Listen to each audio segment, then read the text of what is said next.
Jen here from Jen Michelle Coaching, and today I want to talk about 3 ways to know if you're dealing with a man who is avoidant attachment.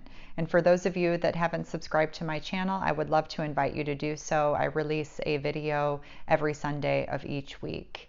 And I want to give a personal example of this. I definitely have experienced avoidant attachment in my relationship with my husband. Everything would be seemingly great, and then, it would feel like he would just disappear or just shut down. And it left me feeling so rejected, just deeply activating me, feeling so alone, so isolated, and so upset, not really understanding what just happened or what I did wrong. My instinct was always to blame myself and my behaviors for the reason that he needed so much alone time or needed to get away from me. It just felt like such a deep, painful rejection. And so if this sounds at all familiar to you, the good news is these patterns can heal and they can be brought to the surface to change, and they really have the ability to transform the relationship if we're committed to doing the work. And it first starts with, recognizing, is this the dynamic that we're caught in?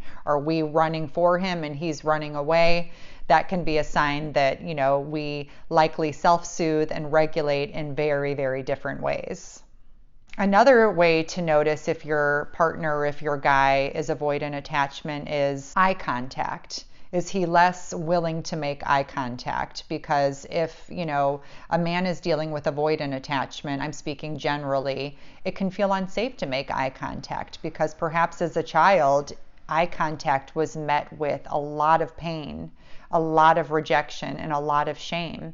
And so if a man is experiencing that in the relationship dynamic, avoiding eye contact is one way he will start to protect himself. He will not want to look you in the eye because it brings back all of those painful memories and emotions from his childhood. As women, if we're able to really embody our feminine energy, this can be a beautiful opportunity to help him heal some of his old wounds that are showing up in the relationship.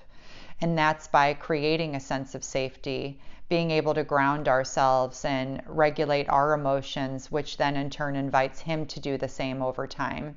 And so we do have the opportunity to help him move through some of these wounds. And so that's another sign to look for, is making eye contact a difficult thing for him. Number 3.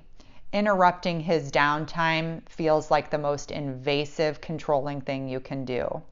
I think that when a man is dealing with this, he needs to re-regulate and get himself centered by that downtime, by being alone, by having that time all to himself to self-soothe and just to recharge. And if a woman starts to become invasive, needing him to try to pull him out of that, it can be like kind of, you're approaching a monster, because it will feel so controlling and so visceral for him that he will not respond well to that. And so how can you honor that time alone and not make it about you, even when you're getting triggered and feeling that intensity, recognizing it's not the right way to heal, because someone has to take that energetic lead to stimulate the healing and the awareness. And so these are 3 things you can really look for to help honor right where he is and to help him feel safe to look at some of his own stuff, notice how his defense mechanisms and patterns are influencing the way you feel in the relationship.